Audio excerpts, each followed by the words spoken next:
If you look at SPLC, the Southern Poverty Law Center, and how they've been tracking hate crimes across the United States, it's been on the tick.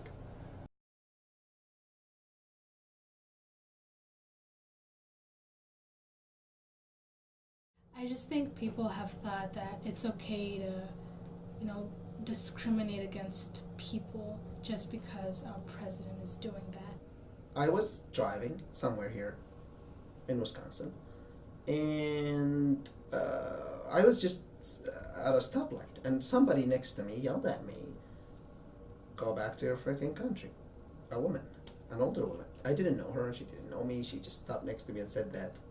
And I looked at her and I said, sure, I'll try to sometime soon. Nobody should have to deal with a hate crime, even whether or not Trump hadn't been elected. Like, that's just really unfortunate for anyone to go through. Donald J. Trump is calling for a total and complete shutdown of Muslims entering the United States until our country's representatives can figure out what the hell is going on. When he had just became president, implementing the ban against people with a specific religion. Mm-hmm. I mean, that was crazy. You're essentially tearing families apart who can't go see their families in different countries, or who can't even come back, who maybe are going to school on a college campus. So I just feel there's a very big lack of understanding of the things that Donald Trump is trying to implement, and people not understanding what that means for other people. I think Trump is, speaking of this, Muslim students, I think Trump has been playing, these two cards, hate and security.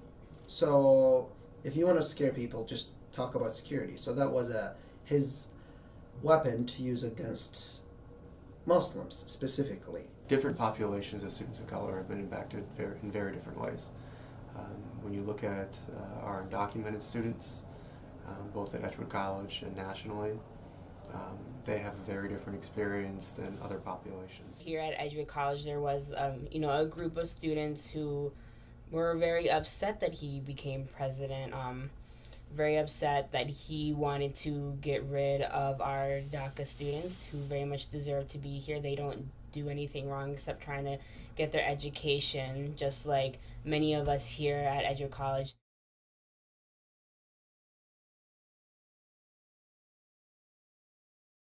I think college universities are faced with a really challenging time right now, with already enrollment declines across the U.S., and then you have a sector that you can count on, international student enrollment. And that means colleges and universities would lose a lot of revenue from international students. I think Trump, because he believes in taking care of America first, I think when you start to dissect what that means and who he's actually talking about, that then has an impact on international students. It has an impact on anyone who's not white or here at the United States, living here. One thing I know is that American schools offer quality education, and being an international student and being given the opportunity to study in the USA has been a very huge blessing to me. And I would also encourage American students to study abroad as well. If you have international students coming to your campuses, you also learn something from them.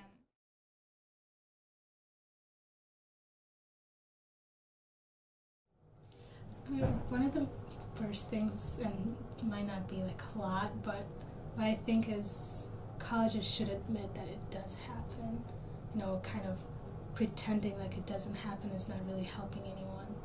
I feel like if you're a leader, you're supposed to show compassion to everybody, despite how they look like or where they come from. You as a leader are supposed to set an example and a tone to how the whole country will run. We're lucky that we have a president here at Edgewood College that stands against hate.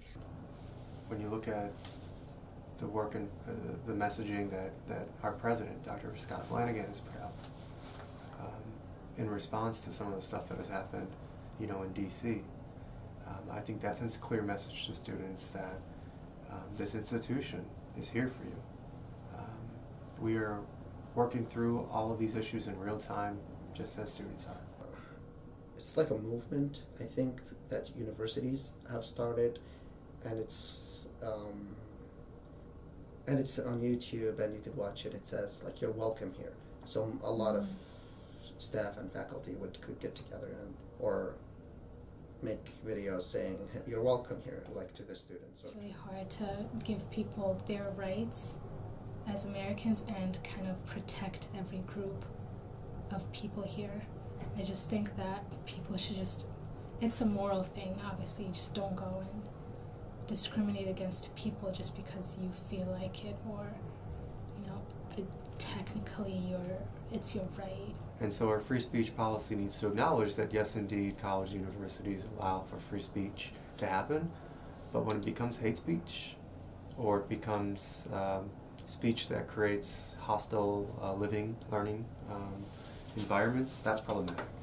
And that's where policy can really come into play, where you have a very clear and succinct free speech policy that also respects people's, and not only people, but institutions' policy around non-discrimination. I've been reading some articles about like the curriculum and how multicultural education can help raise awareness. I mean, that would change the idea of white America. That would change the idea of America's white and supposed to be. It's not. It's a mix, and that's how that should be taught. One thing I know is that if you're not directly affected by something, you won't care about it. But if people start learning about what other groups are going through, maybe they might show a bit of compassion towards them. We are not tolerating hate. We are here to understand people. We have our 5 Dominican values that we are going to be standing by, and hate isn't one of them.